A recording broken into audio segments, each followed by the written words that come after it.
Toy Story made history last year as the first computer-generated full-length feature film. The film earned over $192 million domestically, more than $300 million internationally. It will soon be released on home video. Its technology and success have revolutionized the business of animation and opened the door to endless possibility between Hollywood and the Silicon Valley. Joining me now, Academy Award-winning director John Lasseter. He led the innovative team from Pixar Animation that brought the film to life. Also, Pixar's chairman and CEO, Steve Jobs. He introduced computers to the ordinary user when he co-founded Apple Computers. He currently heads Next Software, and I'm pleased to have both of them here to talk about what's happening in the world of animation and this marvelous relationship between film and computers producing animation. Welcome. Great to have you here. Charlie. Let me start with you, John. Okay. As a director, what's going on? I mean, what does Pixar do that's so extraordinary? I think what Pixar does is what Pixar does is so extraordinary is that we have taken a look at this new technology, computer animation, and we don't look at it as a way to replace any of the creativity or any of the real art of filmmaking. We look at it as these are just great new expensive pencils. You know, that's what it is. It's artists using these computers as though, you know, an artist at Disney uses a piece of paper and a pencil. And because the focus of what we do is still where it's most important, and that's with the story and the characters. I think Toy Story is a success, not because it's computer generated. It's a success because it has, you know, the characters of Buzz Lightyear and Woody and in the storyline that really has captivated audiences. But the question still is, what could you do because of new technology, and how faster and how less expensive than the old way? What's interesting is I think when computers come into any Does it give you, let me interrupt myself, more creative freedom in a sense to roll because the technology allows you that? Well, there's two aspects of what you asked.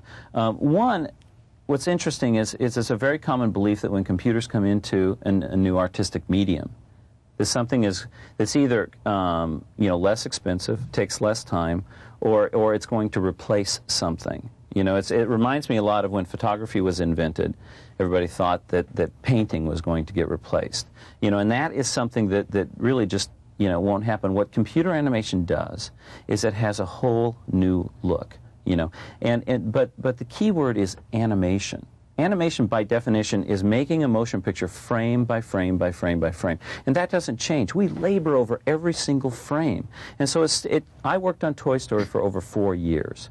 The full production was 2.5 years. The difference between Toy Story and Lion King or Pocahontas or Hunchback. What is the difference? The difference is that we used a lot less people.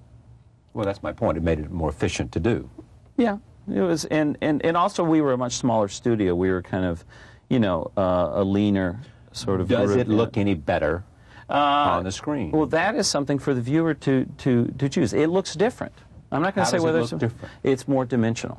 What excited me about this medium, I was trained as a traditional animator. I love Disney animation. I love, you know, Warner Brothers cartoons. That's what I grew up on, you know, and I got really excited about animation. I was trained as a traditional animator, drawing, design, all that.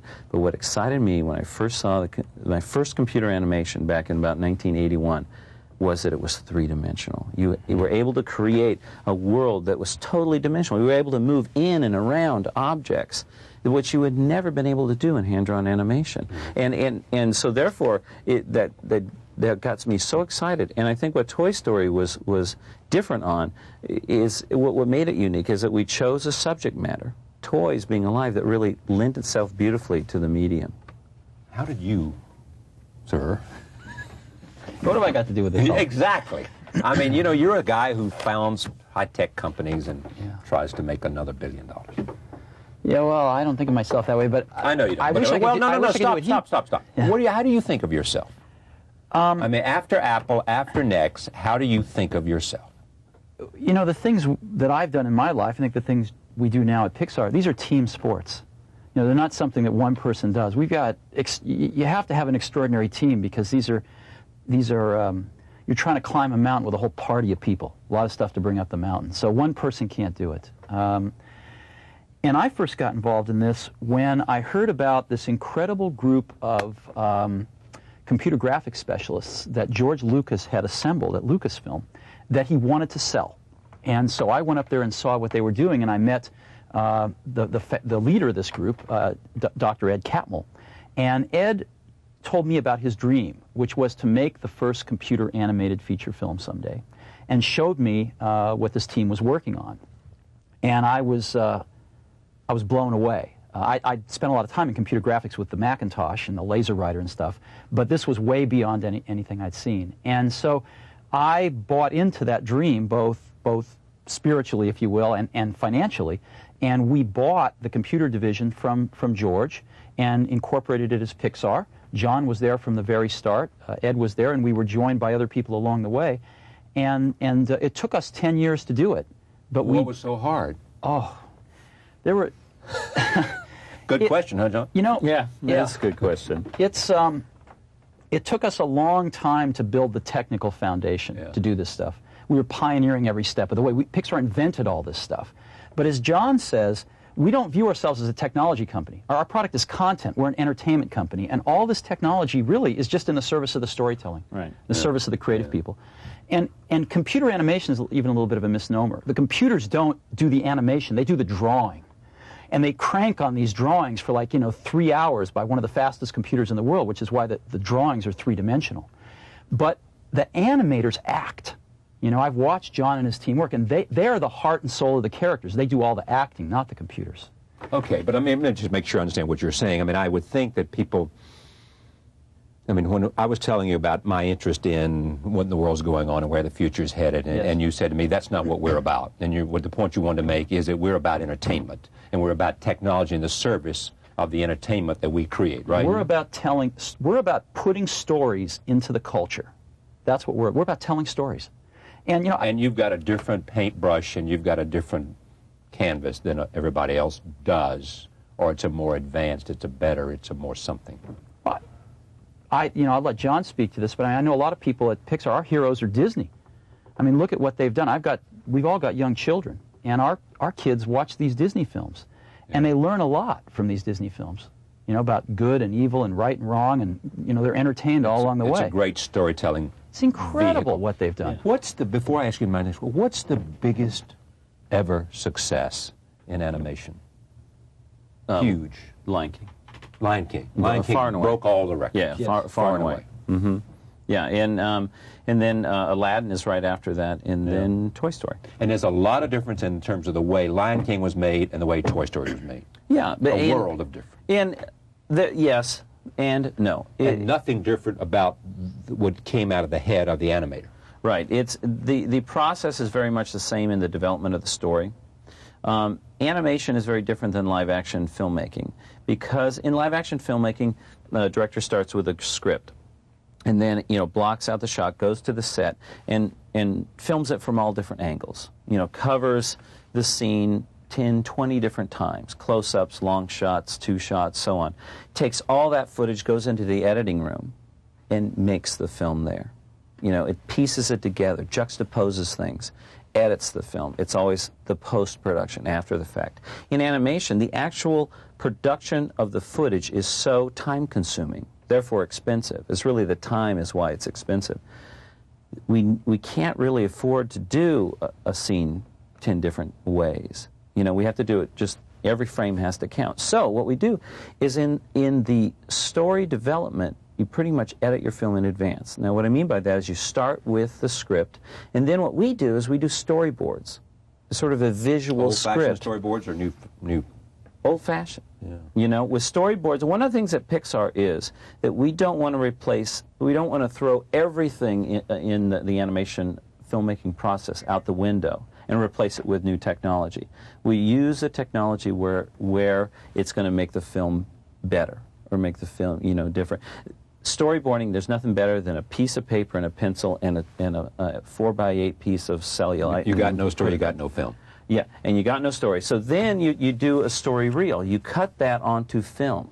And in our case, we use a computer there. We use a nonlinear editing system that's very common in the industry now, but it makes it so that we can look at those still drawings with scratch dialogue, scratch music, sit back, watch it on a big projection video, and that film will tell us if it's working or not.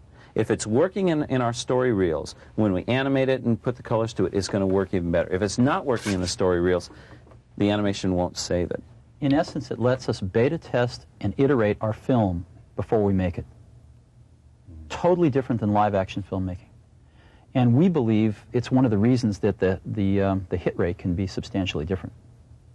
That's, you know, and that process we're talking about really isn't much different than Disney did Snow White with. Right. You know?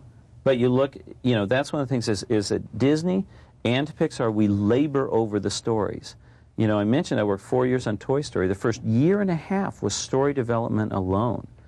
You know, we worked so hard because the most important thing to me in creation of Toy Story was to make a film that of course kids will like, because it's all about toys. I mean, most kids look at it as a documentary, you know, but the parents are going to like it. And then the adults without kids would like it. And then teenagers. I have a 16-year-old son named Joey, and he was one of my most important test audiences. Because How old? 16. 16. And it was so important for me that I showed him stuff constantly to see if it was cool or not, you know. Because, you know, teenagers tend to not like a lot of things. And so it was important for us to if we can get the teenage audience... Market tested it with Joey. I did. All right, take a look at this. This is another clip from Toy Story, an illustration of what we're talking about. Okay, before I leave Toy Story, which we've talked about a lot here, how do you see this being applied to other, whatever? Think freely for me. I mean, you've got a pretty good eye for the future. Well, you know, one of the things, this stuff's really hard. It takes us 4 years to make these films, and we'll get them out more frequently by overlapping them, but 4 years is a pretty big investment in these things. But when it works, it can be phenomenal. You know, Snow White is 60 years old. Who do you know that hasn't seen Snow White? I know people on most continents, and I don't think I know one person that hasn't seen Snow White. So the ability for these things to live for 60 or even 100 years is amazing, and that's very different than the technology world that I've come from. You know, most of the technology products we do, Apple IIs, Macintoshes, you name it, they tend obsolete in 18 months and it's shrinking to 6 months fast. You're lucky if they live 10 to 15 years. I mean, it's a very rare exception. So, and then they become sort of part of the sediment layer for things to build upon.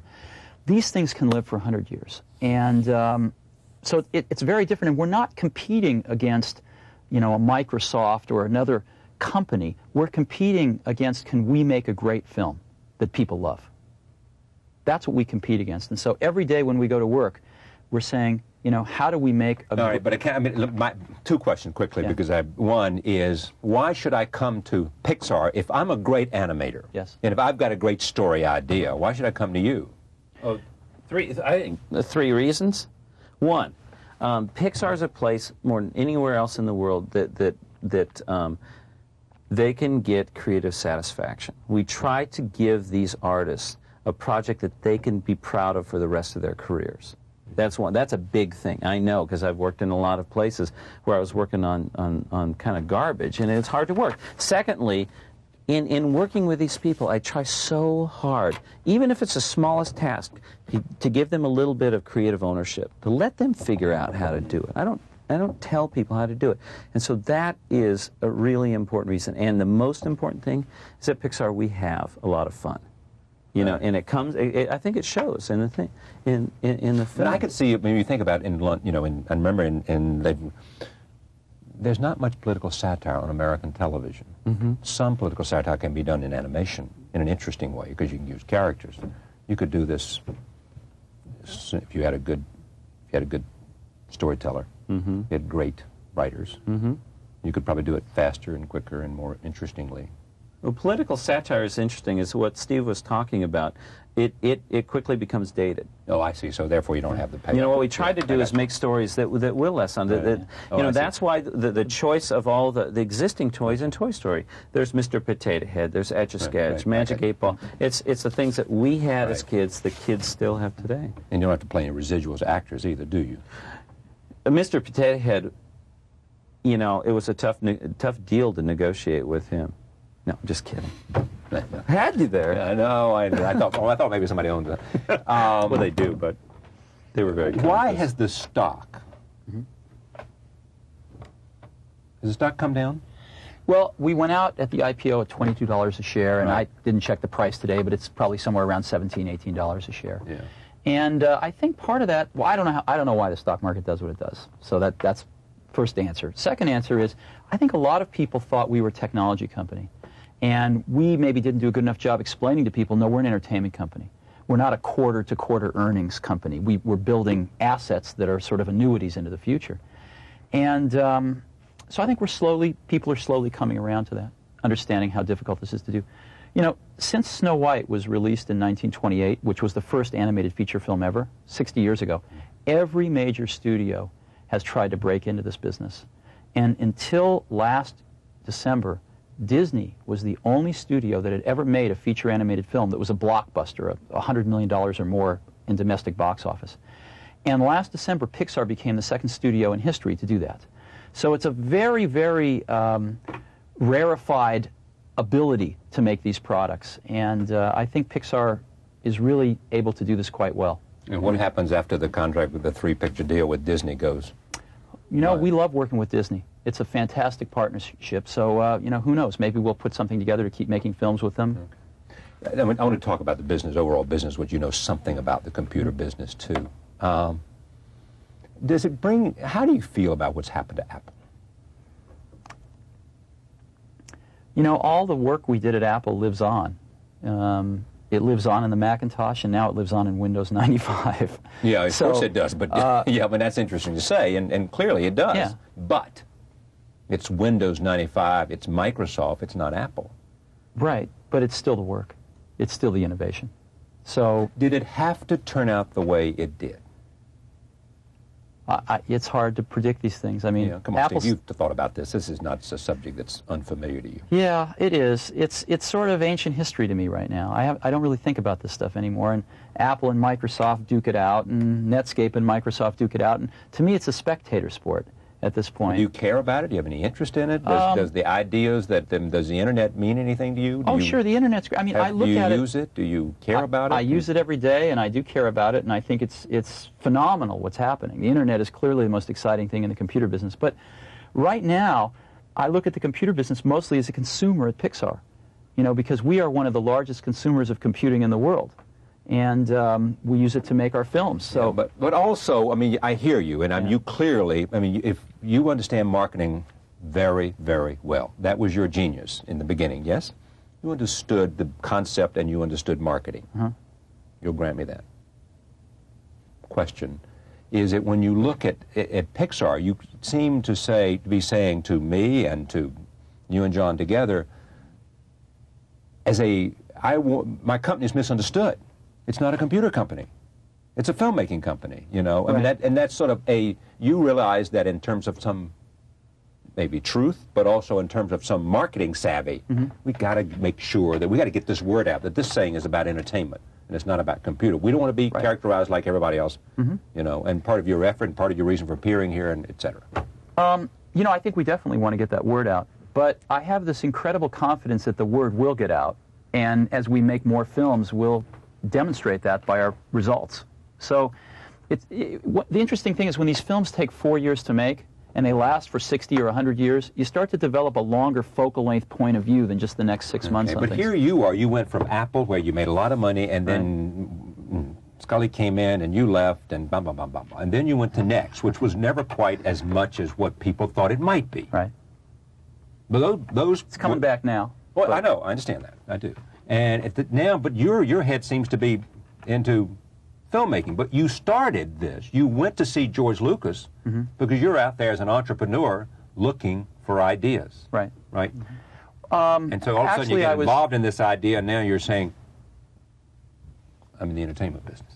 I did a good job of brainwashing. Yeah, you sure did. I was going to say, you really did a number on this guy. You should be. Over there. I mean, he bought it, didn't he? Story and he believes. He's a believer. Character. He's a believer. I know he is. Is he? Yeah, I got into this because of the technology at the beginning. It excited you? Oh, it blew me away. I mean, we had more PhDs work on Toy Story than any film in history. I mean, tremendous computer science. That's what drew me into it initially. But John's right. He educated me that what we are really about is storytelling. He didn't use the word educate, Steve. He said brainwash. And it's been 10 years. Educate. Educate's better, isn't it? It's been 10 years. Yeah. So when the day that stock went public, because it'd been 10 years. Pixar stock. Yeah, Pixar. Because you put, I don't know, what, 50, 100, how much of your own money did you put into it at the beginning? A little over 50 million. 50 million. All of a sudden, because it's the way to take notice, not because you needed $1 billion, all of a sudden, after 10 years, there was a recognition by the marketplace that this had been a wise, fruitful, productive fruition.